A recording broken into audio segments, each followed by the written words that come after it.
तक हिंदुस्तान ऊपर नहीं जा सकता है उस वक्त तक जब तक हिंदू मुसलमान एक नहीं होगा। उन्होंने जितना काम कर दिया आज तक किसी सांसद ने लखनऊ के अंदर इतना काम नहीं किया। जो कि हमको पहले 90 दिन से लेके 120 दिन तक की उधारी मिल जाती थी, वो हमको 45 दिन के अंदर ही चुकानी पड़ रही है। बस एक ही चीज़ दिख रहा है, बीजेपी। यहाँ लोग 8-8 हज़ार में नौकरी करने के लिए मजबूर है। ये बार जो 10 साल का जो उनका कार्यकाल हुआ है 11 साल का, उसके अंदर काफ़ी हद तक घटी है। हर आदमी अपेक्षा तो करता है कि भाई जैसे इलेक्शन है हमें कुछ मिल जाए। वन टाइम है, एक ही तरफा है। 5 किलो राशन दे के गरीब को और गरीब करते चले जा रहे हैं। मुल्क में सबसे टॉप पे कैसे पहुंचे, ये मिशन होना चाहिए। नमस्कार, अमर उजाला.com से मैं अमित मुदगल। लोकसभा चुनाव का 5वां चरण शुरू होने वाला है और उत्तर प्रदेश की राजधानी लखनऊ में चुनावी माहौल धीरे धीरे गर्म हो गया है। क्योंकि लखनऊ का चुनावी मिजाज कुछ अलग है। इस प्रदेश की राजधानी लखनऊ का संदेश दूर तक जाता है। लखनऊ की खासियत है कि सुबह हो या शाम, चाहे दोपहर हो, चुनावी चुस्कियों पर चर्चा यहाँ हमेशा गुलजार रहती हैं। दोपहर का समय है और हम भूतनाथ मार्केट में हैं।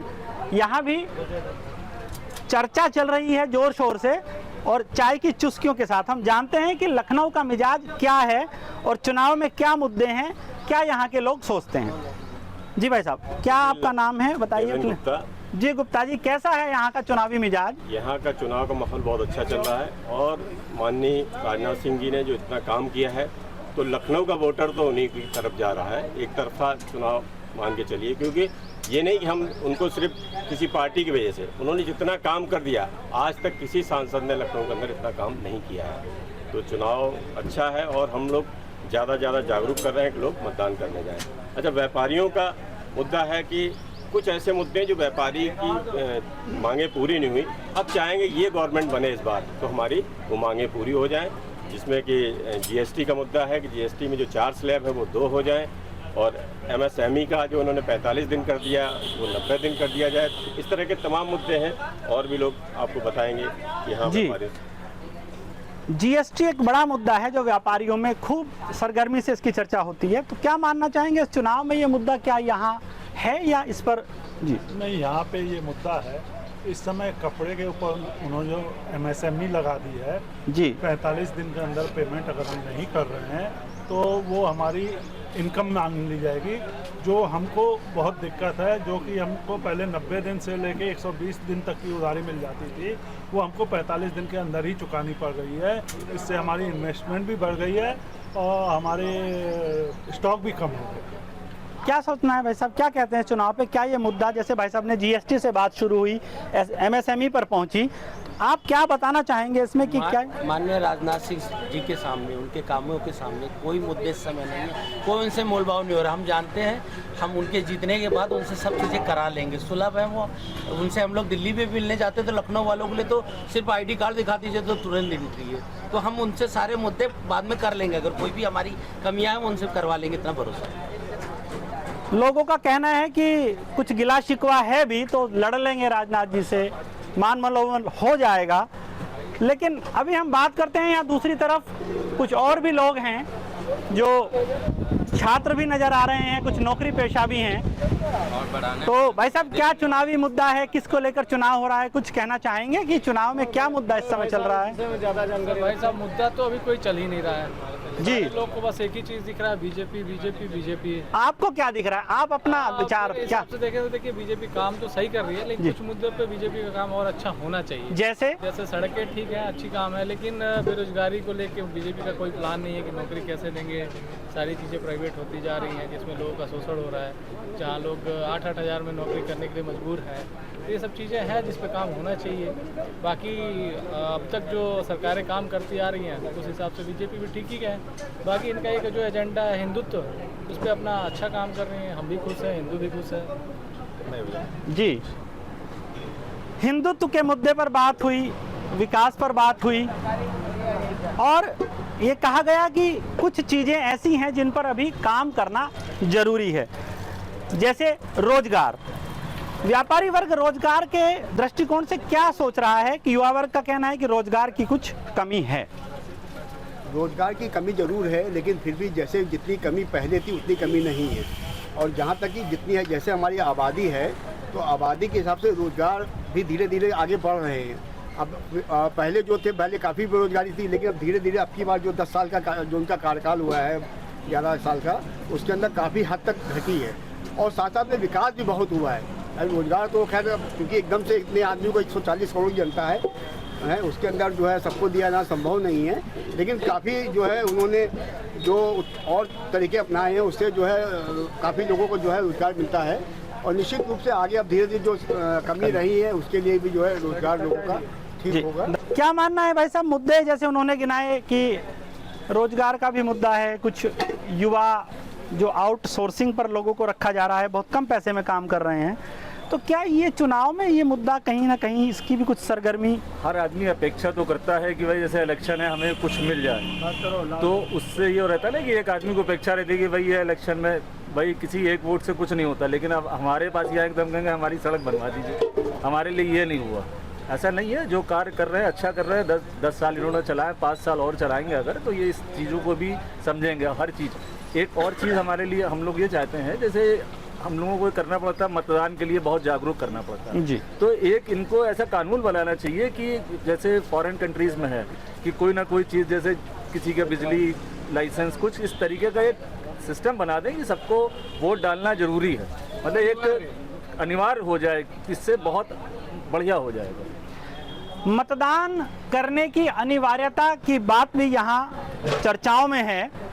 बता दें कि भारतीय जनता पार्टी का लखनऊ एक तरह से गढ़ माना जाता है। लंबे समय तक यहाँ से अटल बिहारी वाजपेयी जीतते रहे, उनके बाद लालजी टंडन जीते और उनके बाद राजनाथ सिंह 2 बार यहाँ से चुनावी मैदान जीत चुके हैं और हैट्रिक बनाने के लिए यहाँ चुनावी मैदान में उतरे हैं। उनका और इंडी गठबंधन का दोनों के बीच का ये मुकाबला इस बार कैसा रहने वाला है, इस पर हम और विस्तार से बात करेंगे। क्या लग रहा है भाई साहब, लखनऊ में इस बार मुकाबला कैसा होगा? मुकाबला तो वन टाइम है, एक ही तरफा है, मतलब इतनी अच्छी छवि है आदमी की, मतलब गुडविल बहुत अच्छी होनी चाहिए जी, मतलब उन पे कहीं आप कोई पॉइंट कर नहीं सकते, कोई विलेम लगा नहीं सकते। यानी भाजपा पर राजनाथ जी यहाँ भारी पड़ते नजर आ रहे हैं, भाजपा पार्टी के ऊपर उन अपनी छवि उनकी। बिल्कुल बिल्कुल बिल्कुल। अच्छा जी। यहाँ प्रत्याशी को लेकर लोगों में बहुत सकारात्मक ऊर्जा और विचार हैं। मुद्दों की तासीर यहाँ किस तरह की है, अभी हम बात करेंगे।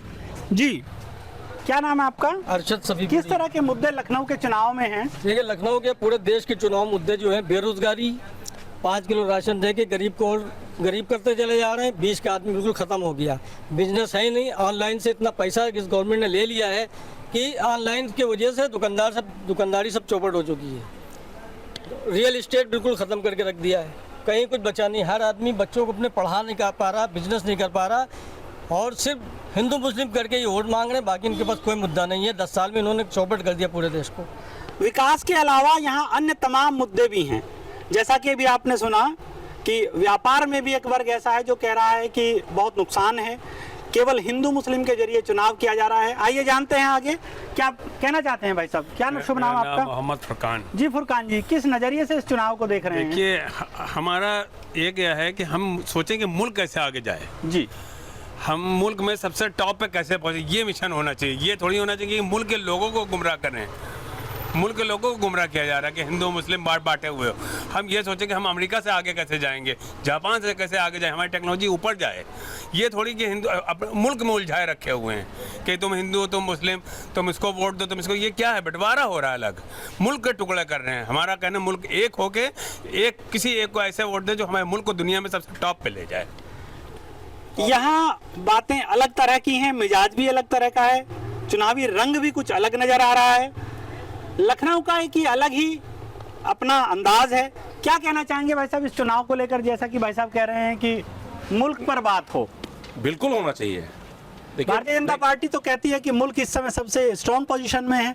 देखिए, वो तो बहुत कुछ बताते हैं, उनके बताने पे अगर जाइएगा तो मुल्क तो बिल्कुल टॉप पे है, इसमें तो कोई दो राय नहीं। भाई देखिए, वो बताते हैं कि जो कुछ है बस मैं दे रहा हूँ, तो वो सब दे रहे हैं, ले वो कुछ रह नहीं रहे। आप जो भी चीज़ उठाइए वो आपको बिकी हुई नजर आएगी, अपनी है ही नहीं। टैक्स इतना बढ़ा दिया, आप जो कुछ ले लीजिए, आप सबसे लीजिए पढ़ाई ले लीजिए, पढ़ाई पे 18% टैक्स है। आप हीरा लेने चले जाइए 3% है, कौन सा गरीब आदमी ले लेगा? भाई ईमानदारी की बात ये होती है कि शिक्षा अगर आप फ्री कर रहे हैं तो सब चीज़ फ्री कर दीजिए। अरे पढ़ाई के लिए क्या जाएगा, ऑनलाइन आप करवा रहे हैं, फ्री करा दीजिए। कम से कम गरीब पढ़ा तो सके। आप कहते हैं गरीब पढ़े, गरीब पढ़ ही नहीं सकता। जो बेचेगा वो स्कूल वाला बेचेगा। अब हर तरफ से चंदा लिए हुए, वो कॉपी भी बेचेगा, वो किताब भी बेचेगा, वो शूज भी बेचेगा, वो कुल मिला के सब बेचेगा। और जब कुछ बचेगा वैन भी अपनी आप लगवा दोगे। मुद्दा एक नहीं है, शिक्षा का भी मुद्दा है, रोजगार का भी मुद्दा है, व्यापार का भी मुद्दा है। बात उन्होंने कही कि शिक्षा पर 18% और हीरे की खरीद पर 3%। जी क्या कहना चाहेंगे भाई साहब इस बारे में आप? देखिए, ऐसा है कि अगर सरकार को एक ऐसी नीति लानी चाहिए कि जो बीच का आदमी है, गरीब आदमी को दिक्कत नहीं है, जो बीच का आदमी है वो ख़त्म हो जाए, ना अपने बच्चों को पढ़ा पा रहा है, रोज़गार है नहीं उसके पास में, ठीक है, और आप आगे बढ़ना नहीं देना चाहते हो। इतने टैक्स लगा दिए हर चीज़ पे कि आदमी टैक्स भर भर के वो अपना घर का खर्चा नहीं चला पा रहा, ये हालत हो गई है। यानी लखनऊ का चुनावी दंगल भी इतना आसान नहीं है जितना सोचा जा रहा है, क्योंकि यहाँ मुद्दे सबके अपने अलग अलग हैं। चीन, जापान, ये वो, अमेरिका बना जाएगा, हिंदुस्तान कैसे बन जाएगा जब तक हिंदू मुसलमान लड़ेगा? सही बात है। जब हम लोग एक होंगे, हम लोग एक कैसे होंगे? जैसे हम लोग ने देश कैसे आजाद हुआ? कौन कराएगा ये? हमारा देश हमारा एक कौन कराएगा ये बताओ पहले। कोई धर्म का नहीं था मेरा भाई, एक कौन कराएगा? नहीं, एक कराएंगे हम लोग। अब कैसे होगे भाई? किसी अच्छे नेता हमें, अगर हम आप इसी बात को समझ लेते कि हम लोग को एक होना है हिंदू मुसलमान को, तो ये बवंडर ही ना होता। ये जो बवंडर चल रहा है, और इसको बिल्कुल तय समझ लीजिए, जब तक हिंदुस्तान ऊपर नहीं जा सकता है उस वक्त तक, जब तक हिंदू मुसलमान एक नहीं होगा। बस समझ रहे? मेन बात यही है। जब देश गुलाम था, समझे, अंग्रेजों के पीछे गुलाम था, आजादी में कौन थे? हिंदू, मुसलमान, सिख, ईसाई, सब जुटे, सबने आजाद कराया। उसको वहां से लेकर के यहाँ तक पहुंचे हैं। अब इसको गुलाम कौन कराएगा? उन्हीं हिंदू, मुसलमान, सिख, ईसाई जो मिल के लड़े थे। सुनिए, जो मिल के लड़े थे, जिन्होंने आजाद किया था, उन्हें लड़के गुलाम करा देंगे। अब वो आपस में लड़ेंगे, ये गुलाम हो जाएगा। तो ये समझना, हमको आपको नेता ना समझेगा जिंदगी में, इस चक्कर में ना रहना। जिंदगी में नेता ना समझे, नेता को अपना उल्लू सीधा करना है, बस वो जिंदगी भर सीधा करेगा। यहाँ चुनावी रंग कुछ अलग है। हिंदू मुस्लिम के मुद्दे पर यह भी शिकायत है कि लड़ा कौन, अलग कौन हुआ, मिला कौन। तरक्की का रास्ता आपसी सद्भाव से खुलेगा।